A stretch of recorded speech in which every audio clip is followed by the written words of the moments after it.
So here's somewhat of a challenge to consider. In fact, obviously there are multiple challenges, but one of the challenges, one of the interesting aspects of it is this: 1 minus 2 minus 3, right? So I just I changed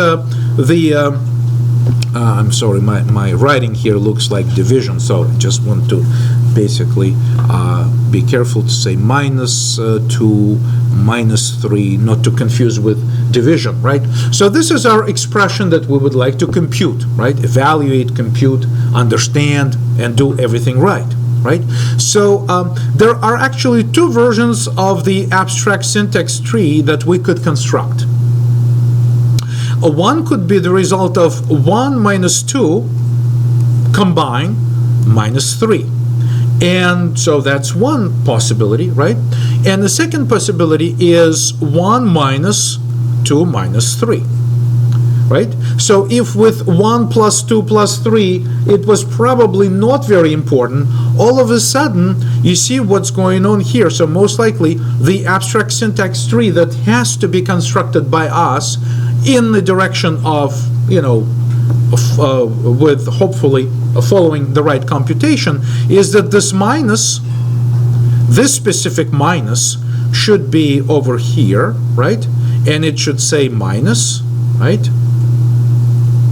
And it should say 1 and 2 on these sides. And you can see that basically the idea is that 1 minus 2, because it's guarded by one operation right here, will be computed before the rest of it, right? So 1 minus 2 has to be computed before the result of 1 minus 2 can be then computed with the rest of it, which is minus 3, right? In other words, 1 minus 2 is minus 1, right? And then minus 1 minus minus 3. So let's just basically rewrite this. 1 minus 2 is minus 1 minus 3, right? So 1 minus 1 minus 3 equals minus 4, right? Agree? Okay? So the result of this expression right here, the way we wrote it, is basically the result is minus 4. In this case, we're dealing with 1 minus 2 minus 3 if we decided to interpret it this way, right?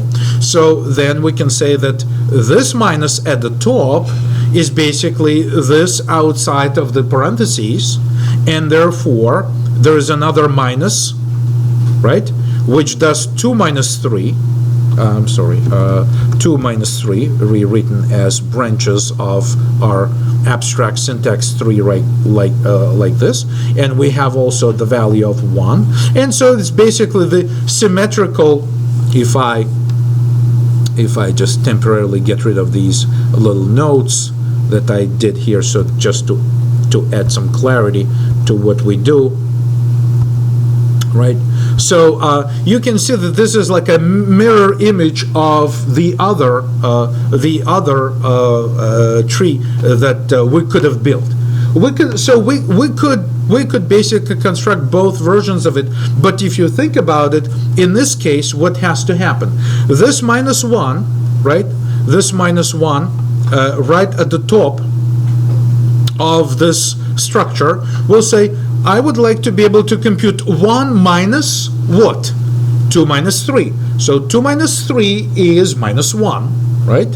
So 2 minus 3 is minus 1. So 1 minus, basically minus 1 equals 1 plus 1, right? Is that correct? Right? So which equals 0. I'm sorry, which equals 2, right? 1 plus 1, so the result of this is 2, right? So the result of this was minus 4, right?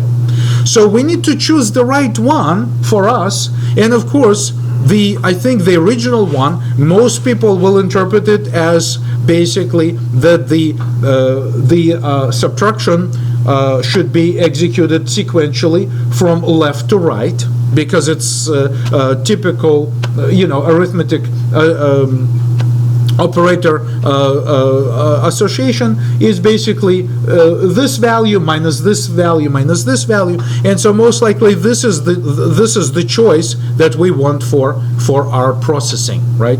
So this is just something to watch out for when we're constructing these results.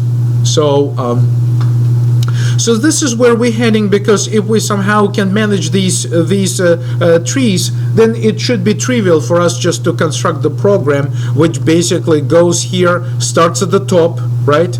At the top level, and says, let's take care of the left-hand side, the right-hand side, which in itself can take care of its left-hand side and the right-hand side, and everything should be computed according to basically just very simple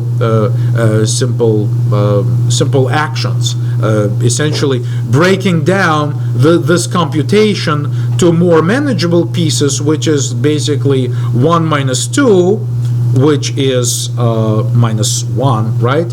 And then basically minus 1 minus 3, which is the next step, which is the result is minus 4, right? So this is the direction in which we're moving.